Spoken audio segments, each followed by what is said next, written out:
Hello class 12। तो कैसे हैं आप सब? आई होप आप सब अच्छे होंगे और मस्त होंगे। स्वागत है आप सभी का हमारी इस प्रारंभ सीरीज के अंदर, और ये सेशन चल रहा है 2025 और 2026 का बच्चों। तो आज की इस क्लास में हमारा एक नया चैप्टर स्टार्ट होने जा रहा है। प्रीवियस लेक्चर हमारा जो था लास्ट था एडमिशन ऑफ पार्टनरशिप का। तो जो बच्चे आज की इस क्लास में नए हैं और जिन्हें एडमिशन ऑफ पार्टनरशिप भी पढ़ना है, तो बेटा आप लेक्चर नंबर 1 से हमारे एडमिशन ऑफ पार्टनरशिप को पढ़ सकते हैं। बेटा आज की इस क्लास में हम लोग लेक्चर नंबर 1 स्टार्ट करने जा रहे हैं हमारे चैप्टर का रिटायरमेंट और डेथ ऑफ द पार्टनर। तो इस क्लास के अंदर और इस चैप्टर के अंदर हम लोग पढ़ेंगे कि जब एक पार्टनर रिटायर होता है या डेथ हो जाती है किसी पार्टनर की, तो किस तरीके से अकाउंट्स में और प्रॉफिट शेयरिंग रेशियो में या पूरे बिजनेस के अंदर किस तरीके से बदलाव हमें देखने पड़ते हैं। क्या वो बिजनेस आगे कैरी रहता है, रहेगा? तो जो पार्टनर अब बिजनेस में रह गए हैं उनका क्या प्रॉफिट शेयरिंग रेशियो होगा? जो पार्टनर चला गया है, डेथ के जरिए गया हो, चाहे रिटायरमेंट ले लिया हो, बेटा उसे क्या दिया जाएगा, किस रेशियो में दिया जाएगा, किस तरीके से उसके अकाउंट को मेंटेन करेंगे और आगे किस तरीके से बिजनेस चलेगा, इन सब के बारे में और इन सब की अकाउंटिंग के बारे में आज की इस क्लास में हम लोग डिस्कस करने वाले हैं। तो प्लीज लास्ट तक जरूर इस क्लास में बने रहना बेटा। रिटायरमेंट का एकदम बेसिक मैं यहां पर लेने वाला हूं और सारे के सारे डाउट्स आपके क्लियर हो जाएंगे। और यहां पर भी ये चैप्टर में लेक्चर नंबर 1 2 3 4 5 6 7 इस तरीके से लेकर आऊंगा ताकि मैं आपके हर टॉपिक के डाउट को अच्छे से क्लियर कर सकूं बेटा। फिर भी अगर आपको कोई डाउट रहता है बच्चों, तो आप लोग हमसे कमेंट बॉक्स में भी पूछ सकते हैं, और नहीं तो व्हाट्सएप के जरिए भी आप लोग हमारे साथ जुड़ सकते हैं बेटा। आपको वहां पर अपना जो है प्रॉब्लम, जो भी डाउट है वो बताना है। अगर टाइम लगेगा बट फिर भी बेटा हम लोग रिप्लाई जरूर करते हैं, क्योंकि बहुत सारे बच्चे हम लोगों से डाउट अपना क्लियर करते हैं, जो भी उनको टॉपिक के रिगार्डिंग डाउट आते हैं। तीनों यहाँ पर सब्जेक्ट्स चलते हैं बेटा, अकाउंट्स, इकोनॉमिक्स और बिजनेस, सारे के सारे सब्जेक्ट्स हम लोग यहाँ पर पढ़ा रहे हैं। 150 डेज में आपके 12th का कोर्स भी कंप्लीट हो जाएगा, और यहाँ पर टाइम टू टाइम ही आपको जो है वीडियो लेक्चर्स आपको यहाँ पर मिल जाएंगे बच्चों। तो आज की इस क्लास में जो बच्चे नए हैं उनके लिए बहुत अच्छा है, क्योंकि आज के दिन ही हम लोग स्टार्ट भी कर रहे हैं रिटायरमेंट ऑफ पार्टनरशिप बेटा। तो देखो, बिजनेस में जब एडमिट हो सकता है कोई नया पार्टनर, तो किसी भी रीजन से कोई भी पार्टनर बिजनेस छोड़ के भी जा सकता है। बस उसे एक एडवांस नोटिस देना पड़ेगा अपने बाकी पार्टनर्स को कि भाई वो जो है अब बिजनेस को छोड़ना चाहता है, रिटायरमेंट लेना चाहता है। रीजन कुछ भी हो सकता है बट वो रिटायरमेंट लेना चाहता है। तो कोई भी पार्टनर जो पार्टनरशिप में बिजनेस कर रहा है, उनमें से कोई भी पार्टनर जो है रिटायर हो सकता है। बस उसको एक एडवांस नोटिस अपने बाकी के पार्टनर्स को देना होता है बेटा। Is that clear? आपको मेरी बात समझ में आ रही है बेटा? चलो अब आगे की तरफ बढ़ते हैं और समझते हैं कि रिटायरमेंट से होता क्या है।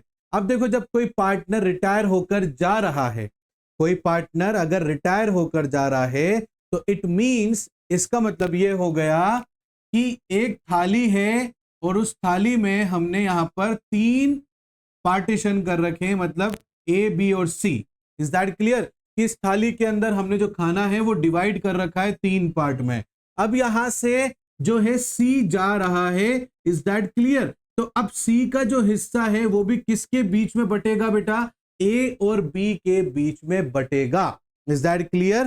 तो यहां पर सी कह रहा है कि भैया मैं अपना शेयर तुम लोगों के लिए छोड़कर जा रहा हूं, क्योंकि मैं तो रिटायर हो रहा हूं, बट मैंने इतने साल इस बिजनेस को दिए हैं, खूब मेहनत करी है, इसकी गुडविल को बनाने में मेरा भी बहुत ज्यादा कंट्रीब्यूशन है। तो मेरे जाने के बाद में मैं जिस साल जा रहा हूं उस साल का तुमने मुझे प्रॉफिट तो दे दिया, तुम बहुत अच्छे इंसान हो, ठीक है ना, बट इतने साल का जो गुडविल है वो मेरे को कैसे मिलेगा? क्योंकि मैं तो अपना प्रॉफिट शेयरिंग रेशियो छोड़ के जा रहा हूं बेटा। जब मैं प्रॉफिट शेयरिंग रेशियो छोड़ के जा रहा हूं तो मेरी वजह से तुम्हें मेरे शेयर मिलेंगे, तो तुम्हें और भी प्रॉफिट गेन करने का मौका मिलेगा। तो मेरा कुछ ना कुछ आपको उसमें भी जो है एक्स्ट्रा अमाउंट आपको देना चाहिए।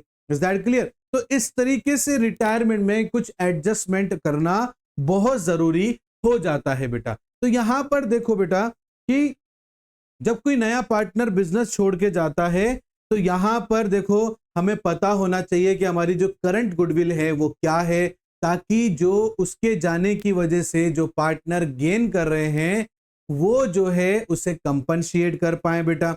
अगर उसके जाने के दौरान में बैलेंस शीट की लायबिलिटी साइड में पीएफ को छोड़कर अगर कोई भी रिजर्व है बेटा, तो उस रिजर्व में उस रिटायर पार्टनर का भी अधिकार है बेटा। और उसके जाने के दौरान में रिवैल्यूएशन अकाउंट बनाना भी जरूरी है, क्योंकि वो जा रहा है तो एसेट्स और लायबिलिटी के बीच में करंट वैल्यू क्या है। अगर एसेट्स ज्यादा है लायबिलिटी कम है, मतलब जो नई वैल्यूज निकल कर आई है उसमें एसेट ज्यादा है और लायबिलिटी कम है, मतलब प्रॉफिट हुआ है, तो उस प्रॉफिट का हिस्सा उस रिटायर पार्टनर को भी मिलना चाहिए। अगर उसके जाने के दौरान में कोई एक्यूमुलेटेड प्रॉफिट है तो उस पर भी उसका अधिकार है बेटा। तो ये सब अकाउंट हमें मेंटेन करने पड़ेंगे जब भी कोई पार्टनर बिजनेस छोड़कर जाता है। इज दैट क्लियर बेटा? तो यहां पर दो चीजें हैं, या तो पार्टनर खुद बता दे जाने वाला कि मैं अपने शेयर में से ए को कितना देना चाहता हूं, बी को कितना देना चाहता हूं, ठीक है ना, ताकि हमें गेनिंग का पता लग जाए। और गेन का पता लग जाएगा तो फिर यहां पर जो गेन करेगा वो करंट जो गुडविल है उसमें से कंपनशिएट करेगा रिटायर पार्टनर को। इज दैट क्लियर बेटा? तो ये है छोटा सा टॉपिक हमारे रिटायरमेंट का। तो देखो बेटा एक क्वेश्चन में लेकर आया हूं आप लोगों के लिए, लिखा हुआ है कि ए बी और सी तीन पार्टनर्स हैं जिनका प्रॉफिट शेयरिंग रेशियो आपको ऐसे दे रखा है बेटा। इसको सही करते हैं पहले। ए बी और सी तीन पार्टनर्स है, 1/2, 1/3 एंड 1/6। ठीक है बेटा, रेशियोज को पहले डिनोमिनेटर में सेम करो बेटा। तो 2 3 6 से 6 बड़ा है और 6 दोनों की टेबल में भी आता है, तो मैंने डिनोमिनेटर 6 ले लिया। 2 की टेबल में 6 कितनी बार आता है बेटा? 3 बार। 3 1 जा, ऊपर 1 से मल्टीप्लाई करेंगे 3 1 जा 3। 3 की टेबल में 6 कितनी बार आता है बेटा? 2 बार। 2 को 1 से मल्टीप्लाई करेंगे तो 2। और 6 की टेबल में 6 1 बार आता है, 1 को 1 से मल्टीप्लाई करा तो 1 आ गया। तो यहां पर रेशियो हो गया 3:2:1। Is that clear? सभी का डिनोमिनेटर सेम होना चाहिए, डायरेक्टली आप लोग नहीं लिख सकते हैं। Is that clear? आगे क्वेश्चन में लिखा हुआ है कि find out the new ratio if B retire. अगर बी रिटायर होता है, क्या होता है बेटा? अगर बी रिटायर होता है तो what will be the new profit sharing ratio between A and C, क्या रहेगा? तो देखो बेटा दो बातें हैं इसके अंदर, या तो जाने वाला पार्टनर बता दे कि भाई मैं अपने प्रॉफिट शेयरिंग रेशियो में से ए को कितना देना चाहता हूं और सी को कितना देना चाहता हूं, या तो वो इंफॉर्मेशन में हमें बता दे। नहीं तो हम क्या मानेंगे, ए और सी के बीच में जो पुराना शेयर है ना वो अब क्या बन जाएगा? नया शेयर बन जाएगा। तो ए और सी के बीच में पुराना शेयर है 3:1, वो अब क्या बन जाएगा? न्यू रेशियो बन जाएगा after the retirement of B. Is that clear बेटा? आ रही बात समझ में आप लोगों को? अगर क्वेश्चन में कोई जानकारी नहीं है, सिर्फ इतना सा बोल दिया कि भैया जो है पार्टनर रिटायर हो चुका है and what will be the new profit sharing ratio. अब जो रिटायर पार्टनर है उसके रिटायर होने के बाद में उसने अपने शेयर को अपने एग्जिस्टिंग पार्टनर में किस तरीके से बांटा है, इसकी कोई जानकारी नहीं है। तो हम क्या करेंगे, जो एग्जिस्टिंग पार्टनर का, सिर्फ एग्जिस्टिंग पार्टनर का जो ओल्ड रेशियो होगा वही नया रेशियो हो जाएगा। अब यहां पर एग्जिस्टिंग पार्टनर ए और सी है और इनका रेशियो क्या है? 3 और रेशियो 1 है बेटा, तो यही इनका नया रेशियो बन जाएगा बेटा। Is that clear? यहां तक मेरी बात समझ में आई बेटा? आप लोगों को कमेंट करके जरूर बताना। Is that clear? आ रही मेरी बात समझ में बेटा? चलो एक क्वेश्चन और देखते हैं और समझते हैं कि भैया इसमें क्या नया है। तो देखो बेटा यहां पर लिख रखा है एक मिनट,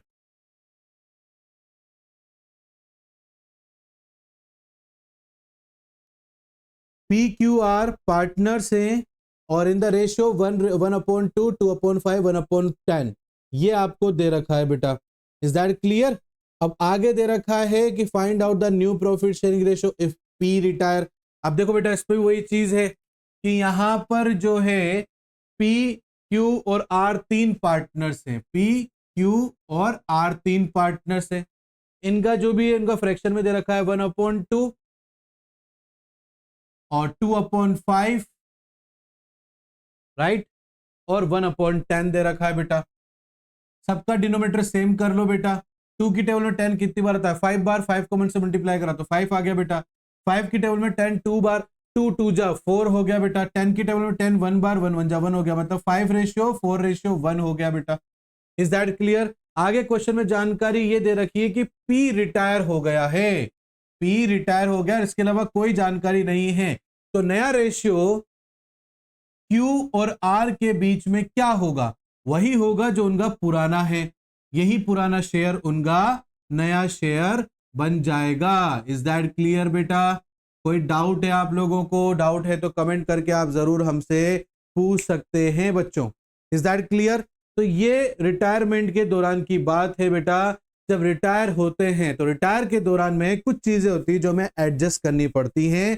सबसे पहले हमने आज की इस क्लास में ये देखा कि नया पार्टनर अगर पार्टनर रिटायर हो जाए तो बचे हुए पार्टनर किस तरीके से प्रॉफिट शेयर ले सकते हैं। तो उसमें से आज की क्लास में मैंने पहला तरीका आपको यह बताया है कि इस तरीके से प्रॉफिट डिस्ट्रीब्यूशन होता है एग्जिस्टिंग पार्टनर्स के बीच में। आगे और भी केसेस हैं कि किस तरीके से प्रॉफिट शेयरिंग रेशियो बटेगा बेटा, बट वो पढ़ेंगे हम नेक्स्ट लेक्चर में। आई होप ये छोटा सा टॉपिक के मैं आपके डाउट क्लियर कर पाया होऊंगा बेटा।